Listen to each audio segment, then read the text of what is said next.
It's 6 o'clock on the dot. Glad to see everyone this evening. If you're viewing live stream, we thank you for being with us as we continue our study through church history.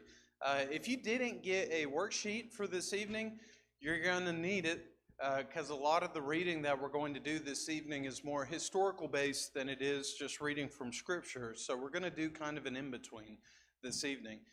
We'll go ahead, start with a word of prayer, and then we will jump into our conversation for this evening. Brother Jim, can you lead us in opening prayer?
Amen.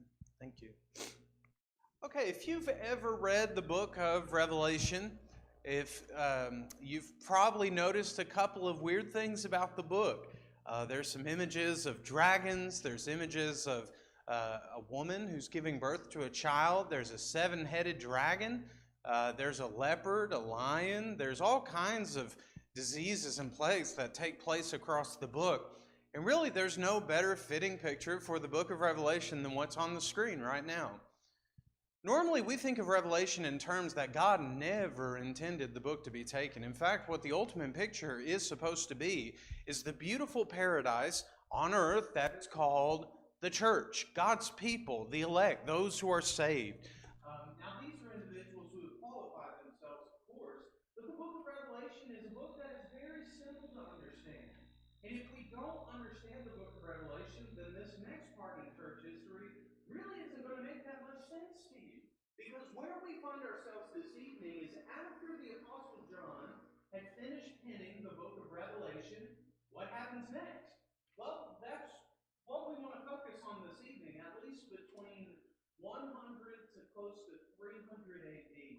We want to see what was going on in the environment for Christians at that time. What can we find historically from Christians during that time? Or even, this is going to be more of a historical Christian evidences type class.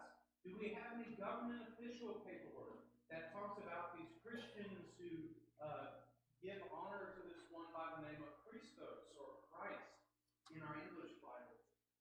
So this evening what we're going to do, we're going to be stepping away from the narrative that the Bible builds, and we're going to be moving into the realm that's called history. Now, this is secular history. This is not necessarily everything is, that's what thus saith the Lord. But according to the evidence that we have, that's what this class is going to be built on this evening.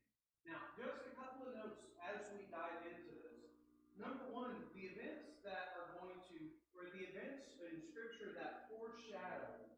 the time after the New Testament revelation is given to us, is important for us to understand. If I were to say, like, Matthew 24, does anyone know what that chapter focuses on?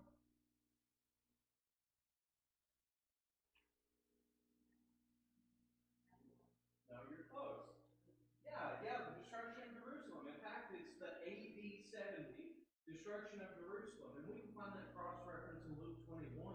But Jesus is emphasizing the end of Judaism, as far as the first century knew it. The end of Judaism as a religion that God would honor ends in AD 70.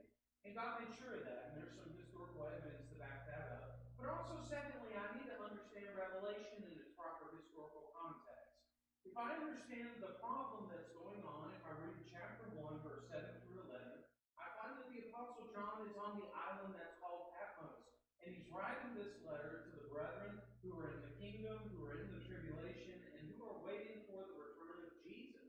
So there's some kind of problem that's going on, and John is facing that along with other people. Who's persecuting the church in the first century? Well, as I read the book of Revelation, I begin to find out, according to chapter 17, that the kings who now reign, the empire that now reigns, its code name is Babylon. And that's supposed to be Rome. So it's the Roman Empire versus Christianity. And what we're going to look at a little bit is the development of how the Roman Empire began to see there was a distinction between Judaism and Christianity. And we'll look at that here in a moment. But in order to know some of these events, know what the Scriptures foreshadow. Number two, regarding the faith, and I'll bring this up every single time.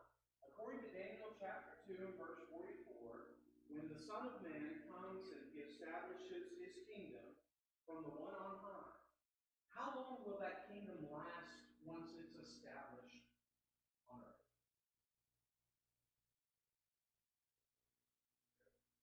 Forever. Yeah. Forever. It will never be seen. Now, according to 1 Corinthians chapter 15, verse 24, we do find that at the end of time, the kingdom will be given back to the Father who gave it to the Son. What Daniel 2:44 is telling me is as long as the earth continues, the kingdom that Christ established will continue as well. So even though we may be lost in a little bit of historical jargon at times, there's still the underlying tone. The church still has to exist somehow. Now, I can't change the doctrines and say, well, that's the closest looking thing to the church.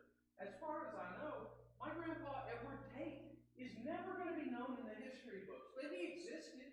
I know he did. I saw him, I heard him, and I felt his spankings when I was in trouble, and he disciplined me. But I know he was a real man. But the history books are going to tell me something different. I'm not going to find his name unless I go into some ancestry tree.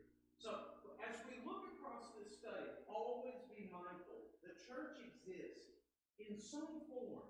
May not be as polished as we have it today, but the church is there. So we'll make that point every single time. And number three, this lesson focuses on the immediate times after the book of Revelation is finished and Christianity's relationship with the world. Now, we're going to do this in three different ways because I could not spell some words because it made it too big on the screen. We're going to look at the environment of the church, the education of the early church, and the expansion of the early church. See what I did with the letter? There you go. The environment, the education, and the expansion. Y'all got to feed with me tonight. Come on. Okay, so the environment of the church. As I look at Christianity in the first century and the second century, what I begin to see, and this is what you have on your paper, is I begin to see a lot of government documents are being passed around. In fact, have you heard the name Polycarp before? To some degree, Polycarp in the ancient church. Okay, Polycarp was one of the ancient, at that time they would call them bishops, elders, which is really another name for an elder, a bishop. Polycarp was an elder at the church of Smyrna. Now, we've read that name before in Scripture. Does anybody know where? The church which is at Smyrna. Revelation. It's one of the seven churches that we read about in Revelation 2 and 3.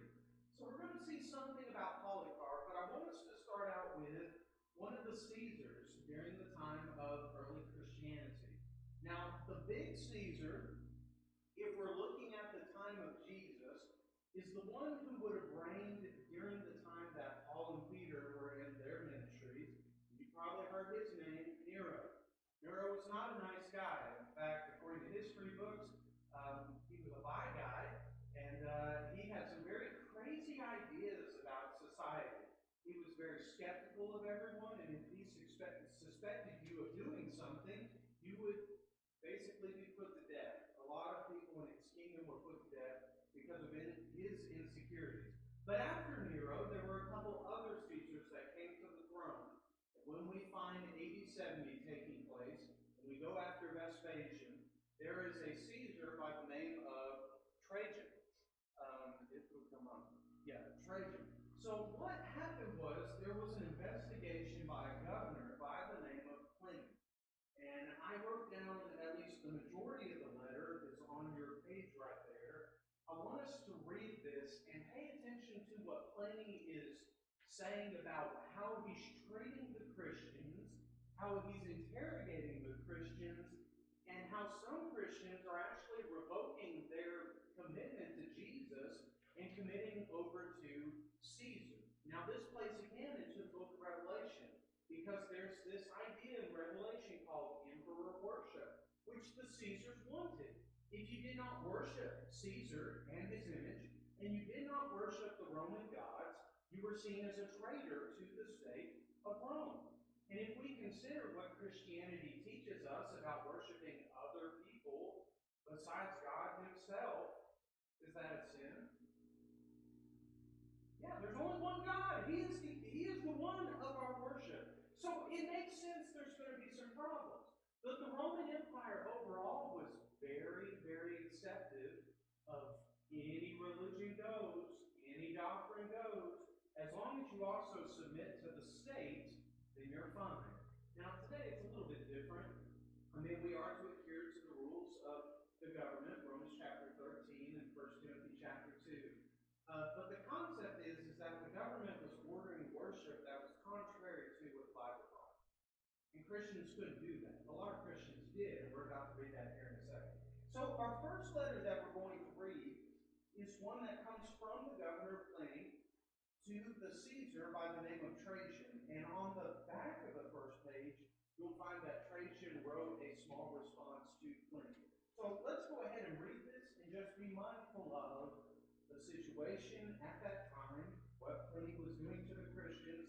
In fact, we're going to see here in a moment that even Pliny describes what a worship service during that time looked like in his investigation. It is my practice, my Lord, to refer you to all the matters concerning which I am endowed. For who can give better guidance for my hesitation or inform my ignorance? I have never before participated in trials of Christians, so I don't know what offenses are to be punished or investigated, or to what extent. And I have not been a little hesitant as to whether there should be any distinction on account of age, or no difference recognized between the very young and the more mature. Is pardon to be granted for repentance? Or if a man has ever once been a Christian, is it irrelevant if he has ceased to be one? Is the name itself to be punished, even without offenses? Or are only the offenses perpetrated in connection with the name Christian? Meanwhile, in the case of those who were denounced to me as Christians, I have followed the following procedure. I interrogated them as to whether they were Christians. Those who confessed, I interrogated a second and third time, threatening them with punishment. Those who persisted, I ordered executed. For I had no doubt that whatever the nature of their creed, stubbornness and inflexible obstinacy surely deserves to be punished. There were others possessed of the same folly, but because they were Roman citizens, I signed an order for them to be transferred to Rome. I want to pause there on that paragraph. Do you recognize what Pliny did to the idea of convicted faith? Will you be stubborn enough to be found stubborn in the eyes of one who does not know? Notice how a worldly mentality is looking at the Christian mentality and saying, because they're not giving up this foolishness, they're stubborn and they're obstinate. So that's a beginning to see the difference of how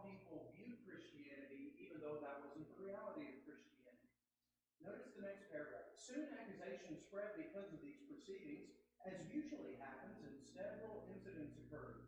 An anonymous document was published containing the names of many persons, those who denied that they were or had been Christians, when they invoked the gods in words dictated by me, offered prayer with incense and wine to your image, which I had ordered to be brought for this purpose, together with the statues of the gods, and also cursed Christ.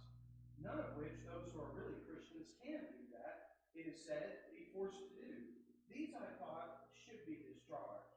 And they were accustomed to meet on a fixed day before dawn, to sing responsively a hymn to Christ as to a God, and to bind themselves by oath not to do some crime, but not to commit fraud, theft, or adultery, not falsify their trust, nor refuse to return a trust when called upon to do so. And when this was over, it was their custom to depart and to assemble again to partake of food, but ordinary and innocent food. I had forbidden political associations. Accordingly, I judged it all the more necessary to find out what the truth was. I discovered nothing else but depraved, excessive superstition. Therefore, I postponed the investigation and hastened to consult you, for the matter seemed to me to warrant consulting you, especially because of the number involved. For many persons of every age, every rank, and also of both sexes are and will be in danger. Basically the disease, for the contagion of this superstition has spread not only to the cities, but also to the villages and farms. But it seems possible to check and cure it. Notice Trajan's response to Pliny, and then I've got just a couple of comments to make from it. Trajan's response to Pliny just a couple of weeks after this letter was sent. You observe proper procedure, my dear Pliny, in sifting the cases of those who have been denounced to you as Christians. For it's not possible to lay down any general rule to serve as any kind of fixed standard. They are not to be sought out. If they are denounced and proven guilty, they are to be punished, with this reservation, that whoever denies that he is a Christian and really proves it, that is, by worshiping our God, even though he was under suspicion in the past, he shall obtain pardon through repentance. But anonymously posted accusations ought to have no place in any prosecution, for this is both a dangerous kind of precedent and out of keeping with the spirit of our age. I'm reminded of another individual where two Christians were standing before the Sanhedrin, and they were cast out of the Sanhedrin for this reason. A man stood up and said, "Men of Judea, beware. If these men truly are from God, beware lest you be found fighting against God. But if these people are speaking falsehoods, let them be, for it will amount to nothing." And Gamaliel's advice was very sound for that age. The Romans were not dum-dums. They knew how to work through the court of law. It's the matter of influence in how people were perceiving Christianity in a whole new environment. He used this word, at least Pliny did, in light of individuals who were depraved and excessive superstition. Do you remember at the end of Acts 17 what the Stoics and Epicureans who did not accept Paul's message, what did they call him?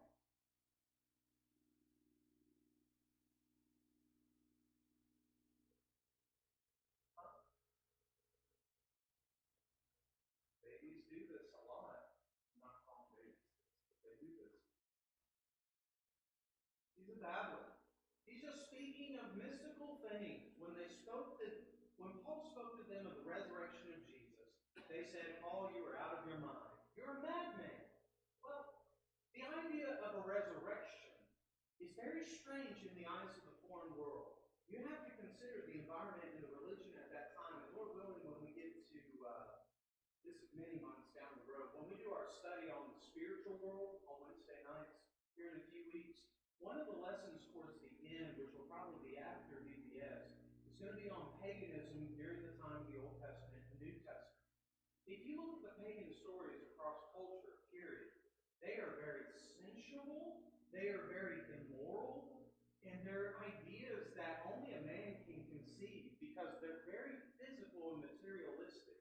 The things that God offers and the things that God does compared to the pagan gods There is no comparison whatsoever of a God who does not simply ask for prayers, but he's not going to give you anything in return. In fact, what the God of the Bible asks for is he wants a relationship with you so he can be with you. None of the other pagan gods make that same kind of promise, nor do they come through with any kind of blessing that the God called Yahweh could provide. Well, in the first century, where you've got choose the God of your choice. Does that sound like an idea prevalent in today's time? Choose the church of your choice. Because we've changed the idea of a deity to an entity called the church. And that is an idea that is carried over from the first century all the way to today. Now let's get back into Paul's time. Because it's choose the God of your choice, as long as that God did not say that the emperor was wrong, or that what the government was ordering was immoral, then you're okay. Basically, pay them on your faith. We've seen this all our life. Our parents worship these pagan gods. We know they're not real. Just go along with society. Just go with the majority. Well, that's not going to fly. In fact, during the time of 100 to about 300 AD, they would say that it started from about 3,000 individuals to close to 3.5 billion individuals. When Pliny is talking about there are a lot of people who fit this mold called Christianity, it wasn't kidding. In fact, what makes Christianity unique is that it wasn't a boys-only club, and it wasn't a girls-only club, and it wasn't a social tax bracket, and it wasn't you were born into this. The gospel goes beyond Jew and Greek, either male or female, free or slave. And that's what made the gospel so appealing during a time where people were trying to control what other people actually practice. So when I look at this letter from Pliny and Trajan, it gives me a couple of different insights to the hesitancy to accept Christianity. But also, I believe Trajan was trying to be fair. Unfortunately, I believe he only ruled like 3 years. It's his brother Domitian who caused a lot of chaos to the Christians. In fact, Revelation, if you look in chapter 17 and 18, it's focusing on the destruction towards the church that will take place during the reign of Domitian. He is the king who was not, but is, according to 17:10. So we have this letter. We also have another letter that was written from the account. This is very, very condensed compared to a lot of the reading. So I tried to pick out some excerpts from this. Polycarp is another figure that you will hear when you talk about church history. If you look at some historical texts, they will say that Polycarp was probably one of the students of John, the apostle, the one who was on Patmos. And more than likely, it was through the teachings of John that Pliny carried on the teachings of the beloved disciples. Some would even say, to go as far as, Pliny kept some manuscripts of the original 1st, 2nd, 3rd John and Revelation. I don't know whether or not that's true, but I do know, at least from various writings, Polycarp was a very devoted man. Now, the story of Polycarp works is this. Getting towards the end of Polycarp's life, quite literally at the end of his life at 86 years old, we find that Polycarp is going to be put on trial for being a Christian. And during the first century, you probably heard this idea before, that Christians would be tied up on crosses and they would be lit up at night to light up the garden of the Caesars, which they were at one time. But they were also thrown into the lion's pit, thrown into animal matches. In fact, sometimes Christians were sewn into the bodies of animal carcasses so that when they were put into the Colosseum ring with animals, they would rip them to shreds. Look at the passage that Paul would write to Timothy. I believe it's 2 Timothy chapter 4, verse 17. But God saved me from the mouth of the lion. Now, I know he's talking about Caesar, but I think there's a wordplay right there. Paul could have gone to the arena, but according to history, he did not. Some would say that he was beheaded on Nero's chopping block. So, at the death of Polycarp, I want you to notice this is going to be towards the end of when they finally stopped gladiator fights. And it was because of the way that this man stood up, being 86 years old. Now, notice the letter, at least some of the excerpts here. We're writing to you, brothers, with an account of the martyrs, especially blessed Polycarp, whose death brought the persecution to a close. Who did not admire their honor, their patience, and their love for the Lord? Now, it's going to talk about some of the persecutions that took place in that time. They were whipped to shreds, till their veins and arteries were exposed, and still patiently endured, while even those that stood by cried for them. In the same way, those who were condemned to the wild beast endured dreadful torture. Some were stretched out on beds of spikes. Others were subjected to all kinds of torments. And I would just, if you want to expound the mind, just read the ending of Hebrews chapter 11. That we can't get more gruesome than Hebrews chapter 11. So when the crowd heard that Polycarp had been captured, there was an uproar. The proconsul asked him whether he was Polycarp, and on hearing that he was, the proconsul tried to persuade Polycarp to apostatize by saying, "Have respect for your old age. Swear by the fortune of Caesar. Repent and say, 'Down with the atheists.'" During their time, Christians were called atheists because they denied the possibility of more than one God. Well, lo and behold, we're here in the 21st century. Atheist means something very different. Very different. So when they're saying down with the atheists, they're saying down with those who deny all the gods. "Swear," urged the proconsul, "reproach Christ, and I will set you free." And here's the statement that Polycarp says that has reigned through the ages. 86 years have I served him," Polycarp declared, "and he has done me no wrong. How then can I blaspheme my king and my Savior?"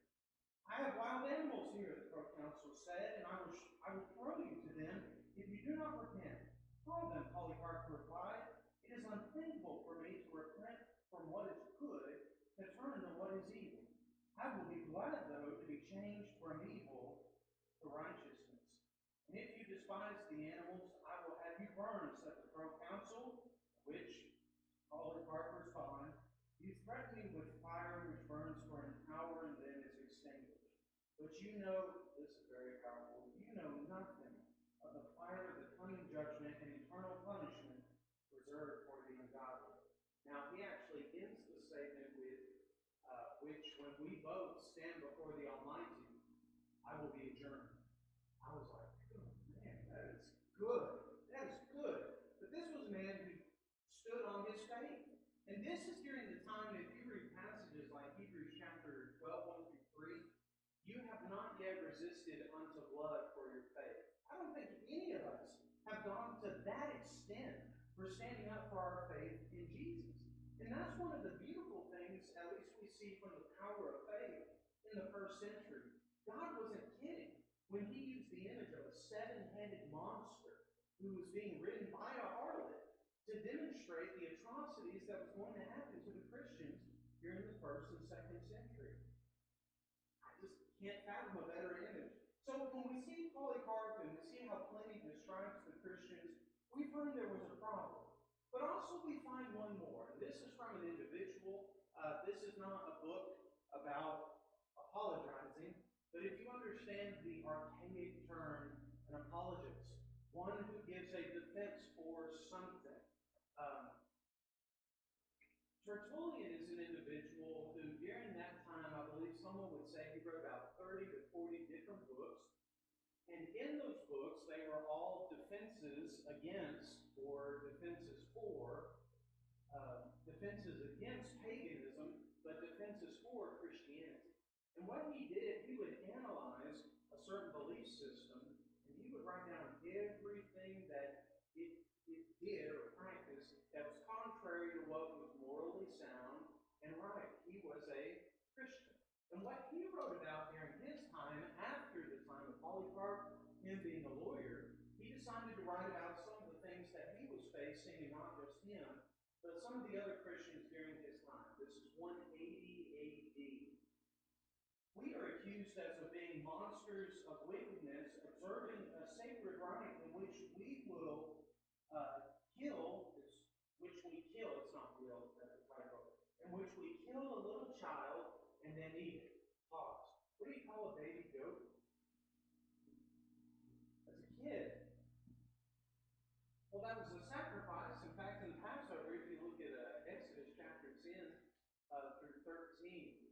read about two of the possible sacrifices of the blood that were put on the doorpost. Really, three if you include the two turtle doves. There was a young lamb, which we normally talk about because 1 Corinthians 5 says Christ is our Passover.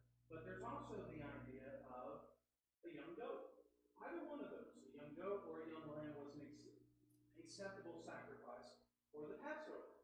So when you hear the idea of, oh man, they're killing kids, they're eating kids, well, in the proper understanding of what's going on, they're killing animals, but they're offering sacrifices. Or at least they're twisting the idea that Jesus is our Passover kid, so to speak, and we're eating human babies. See where that can get twisted. So instead of asking the proper questions, they made assumptions based off what they were hearing. They weren't properly investigating. So we were assaulted and betrayed every day. Our meetings are often attacked, and we are a body knit together by one faith, one discipline, one hope. That's biblical. We meet together as a congregation, uniting together to offer prayers to God, and we pray for the emperor and all who are in authority for the welfare of the world, for peace, and for the delay of the final end. I find that interesting that he says the delay for the final end. If we were in the first century and we're facing that kind of persecution, where we're not sure the following meeting that one of us is actually going to be there because they've already ended one of our lives, what kind of prayers would you be praying to God on their behalf? Lord Jesus, come quickly, or Lord, delay your return? Why would they say such a thing? Yes. Who are the others? Aha! We're seeing a conundrum here, a paradox of sorts. They're saying we understand we're being persecuted because of their ignorance, but we also understand because of their ignorance, they're lost. Lord, we don't want you to come back yet. We want them to be saved, even if we have to lose our lives. Fascinating. He continues by saying, we read our holy scriptures to nourish our faith, hope, steadfastness, and good habits. We hear exhortations and rebukes. We take such judging very seriously, as it befits those who believe that they are in the sight of God. Especially seriously when anyone sins so grievously. Now look at how they work on if someone in the congregation was sinning. It was public knowledge. Look at what they did. Now, we took it so seriously that when anyone sins so grievously, we have to cut them off from our prayers, our congregation, and all sacred things. That sounds like church discipline, doesn't it? Because that's what the Bible teaches. Our elders preside over us, obtaining that honor not by money, but by their established character. And this is why it is that we give you thanks on this very spot for your sentences on us, as the divine and human are ever opposed to each other. When we are condemned by you, we are acquitted by the highest. Basically, Tertullian is saying what Polycarp would have said: even if you continue to persecute us to all of our dying breaths, you're going to stand next to me and condemn me for my life, when the Most High is going to say, enter in, thou good and faithful servant. And one over here who was just belittling you, depart from me, you worker of iniquity. Tertullian didn't play around with this. And it's interesting when we see even the faithfulness of individuals in times past. They took church discipline seriously, even during a time when the church overall was being persecuted. You ever heard this idea? We can't lose anyone else. We need to be careful we don't hurt their feelings. We shouldn't strive to hurt people's feelings, but at the same time, if someone is involved with sin, I'm still finding they observe the biblical pattern. So it's interesting, the biblical process that we're seeing across the New Testament. The environment of the early church, they were persecuted, they were tried, but many of which stood faithful. And that is to be admired. Now we look over in the text for the education of the church during their time. This is where we're going to accelerate a lot, because I don't have a whole lot of historical readings now. Now we get to look between the biblical text and what we find across historical sources.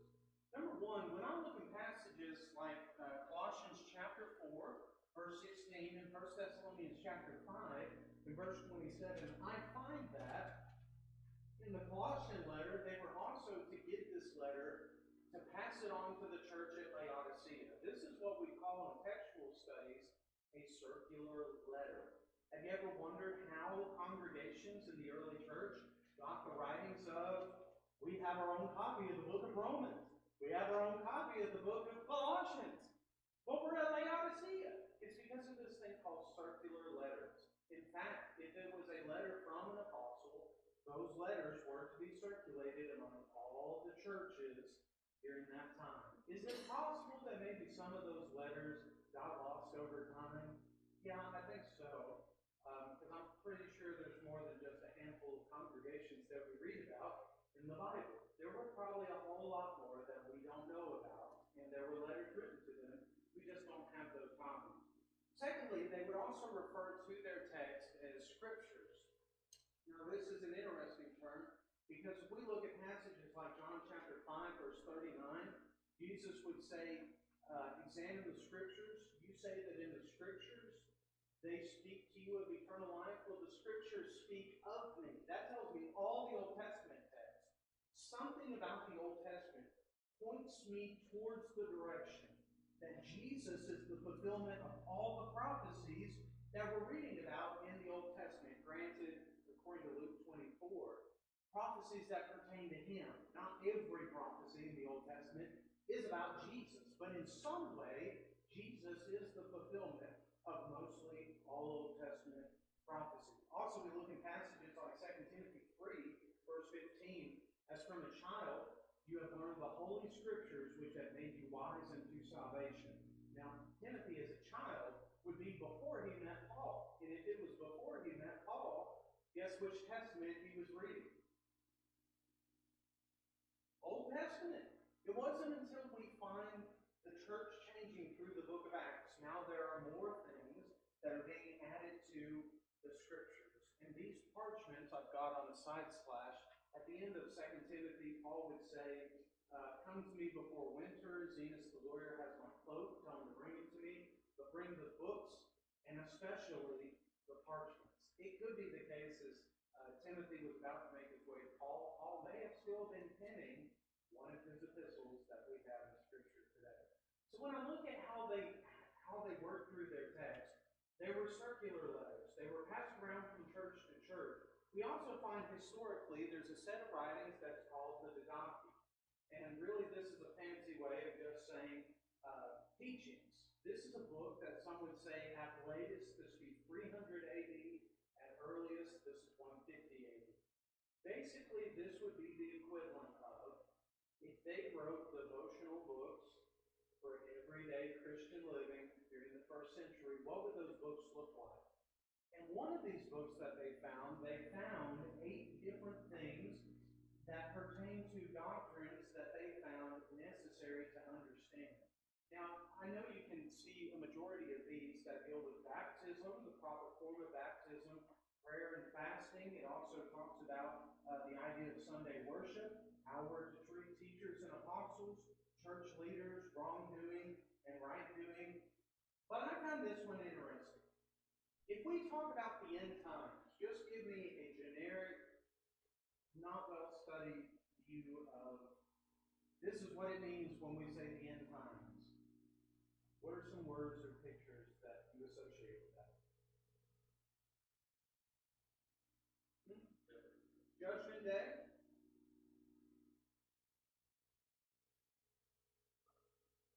Christ coming back. Give me a different name for Christ. That's not really Christ. It's the opposite of Christ. The Antichrist. What about the son of perdition? Or the man of sin? Or they talk about that great dragon in Revelation. When I read how they looked at the end times, it doesn't sound anything like the premillennial idea that is prevalent in religion today.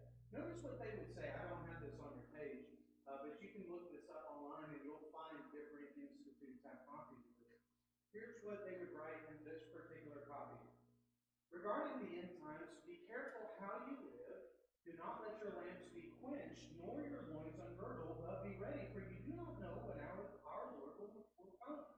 Meet together frequently, pursuing what is good for your soul. For your whole time as a believer will come to nothing if you are found to be imperfect at the end time. In the last days, the false prophets and corrupters shall multiply. The sheep will be turned into wolves, and love will be turned into hate. As lawlessness increases, they will persecute and betray and hate one another.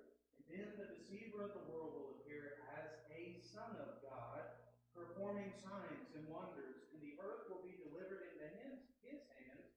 He will do more unholy than any since the beginning of the world. And they're combining a lot of different texts from the New Testament, but notice the ending of this.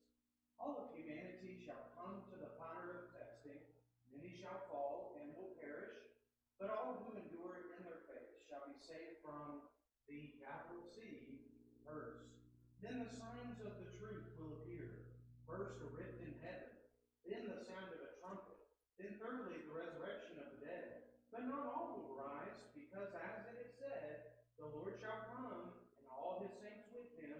Then the world will see the Lord coming upon the clouds of heaven.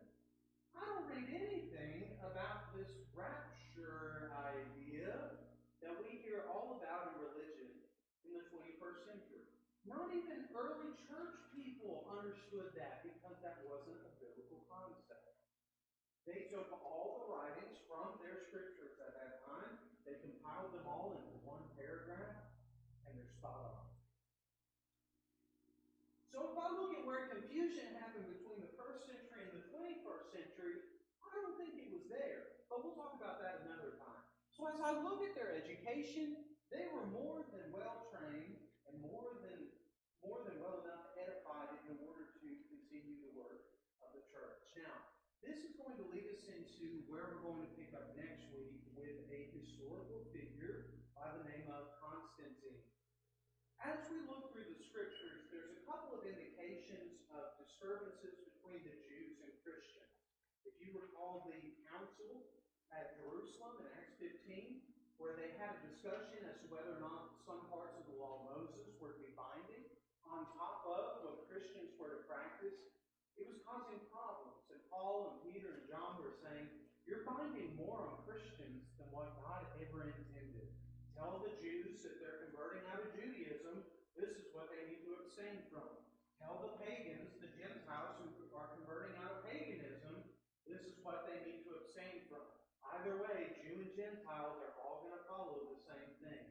So as I look through the book of Acts, I'll find these disturbances continued on. I also find it stated in the beginning, and I would encourage you to look at the writings of Josephus. AD 70 was supposed to indicate this. Judaism is dead. It is no longer binding to God. God showed the Jews in AD 70 when they decided to throw revolt against the Caesar at that time. Caesar himself came to battle. Vespasian actually started it, but then there was turmoil back at home. So Vespasian turned around, and then we have his son Titus, who was the general. He decided to take on the reins for that battle, and it was a mess. Now, Pliny in ignorance assigned the moniker of stubborn and obstinate in a disease to Christians. The Jews who did not want to get over themselves and acknowledge Judaism was no longer a binding religion, all of them died. All of them died. Read what Josephus has to say about it. He was an eyewitness to the account. It was bloodshed from the Temple Mount all the way out to the gate. There was not a single ounce of soil that was not drenched with the blood of arrogance. Now, I say all that to say this. Because Judaism was destroyed in the 1st century, guess what religion is not acceptable to God even today? Judaism. If Judaism was completely destroyed at that time, I can't turn around and someone say, oh, Judaism is still good. No, it's not. That's what the Old Testament was telling us. It was leading you towards something, but Jesus is the answer. That's the whole reason God set it up the way that he did. We also find, according to Matthew 24, verse 14, in those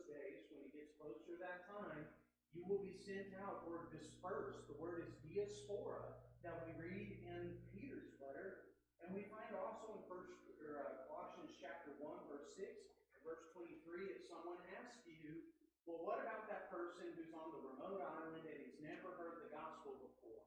You're going to have to argue with Paul, who said that the gospel went to every creature under the sun, and the gospel went forth unto all nations. He hit both Matthew 28 and Mark 16 in the same chapter. So if you want to use the idiom, what about the person on the remote island, if they've not heard the gospel, you're telling me an inspired man of God lied to me. It's available to anyone who needs it and wants it. So as I look at how the church spread, this is going to lead us into a term that we're going to pick up on next week that we normally associate with a belief system. That's not what this word's going to mean from 100 to 400 AD. When we say the word Catholic in the early church, what we are saying is that Catholic equals universal. So if you want to be a part of the church that Jesus gave his life for and he bought with his own blood, you want to be a part of the church that can be accessible over all the world. That is the term called Catholic. So it is a Catholic religion, universally accepted. Catholic teachings, universally inviting. But also we're going to find this term is going to be twisted into a denominational sense of the word that is what we're more akin to hearing in our time today. So when we start talking about this next week with the Catholic Church and its birth, we are looking at the birth from what was originally seen as the Church of the Bible and how they went away from that and began their own branch of Christianity. So that is all the time that we have for this segment. I'll go ahead and lead into our invitation segment. If you'd like to go ahead and mark the song of invitation, it will be on the screen, but it will be hymn number 31. Hymn number 31.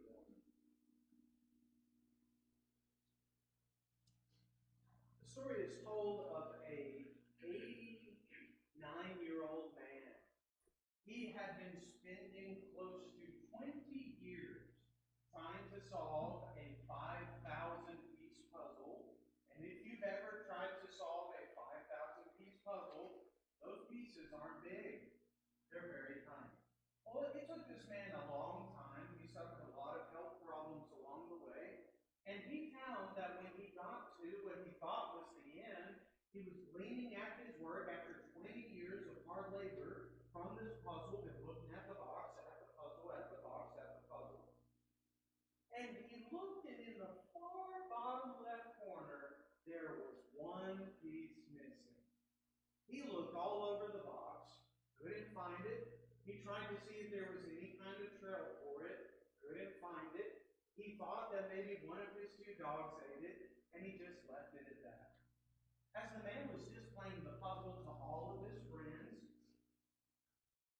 one particular friend came in and said, "Hey, you're missing a piece of your puzzle there."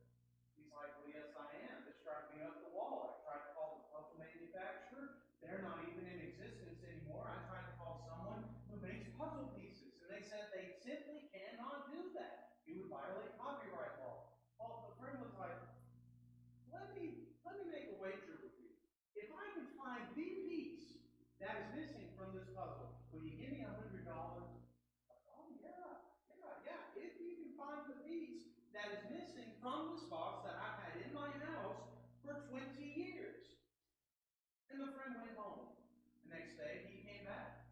And lo and behold, in his hand, he had a puzzle piece. And he said, "Now, George, this is the piece you've been looking for because you bought that puzzle from me. It was in my drawer where I kept that puzzle box all this time." You know, it's interesting. If we are searching diligently for the things that God wants us to understand, God doesn't hold things back in a clothes drawer or a sock drawer for us just to find randomly one day. He's given us all things that pertain to life and godliness freely to us as you're not sure what you must do to be saved, Jesus tells us. You must believe that I am He, Matthew 10:32. You must repent of your sins. Luke 13:3, confess me before all men. Romans chapter 10:9 and 10. And if you confess me before men, then be baptized to rise to walk in newness of life. Mark 16:16, Romans 6:3. If you do those things, then you can become my brother, my servant, my child, Jesus would say. You can become a child of God. This evening, if you're not Jesus owned, if you don't belong to God, make that commitment to Him today and get that one piece that is missing from your entire life. Maybe you're a child of God and you're trying to rearrange the puzzle pieces. Don't rearrange a perfect picture that God has already made for you. If you need to repent this evening, come to the one who holds the peace that you're missing at that Trinity. As together we stand.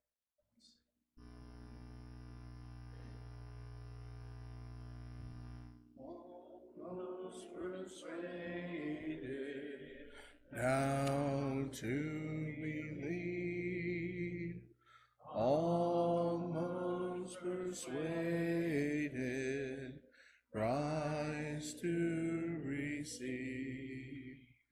Seems now some soul to say, Go, Spirit, go thy way. Some more convenient day on thee I'll call. Almost persuaded, come today. Almost persuaded,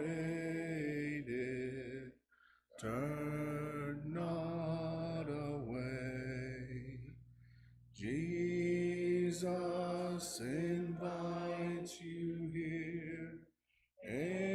Angels are lingering near. Prayers rise from hearts so dear. Oh, wonder come. Almost persuaded, harvest is past. Almost persuaded, noon comes at last. Almost cannot avail, almost is but to fail. Sad, sad, that bitter wells, almost but lost. Please be seated. For Lord's Supper this evening, we'll go ahead and sing first and last verse of number 12.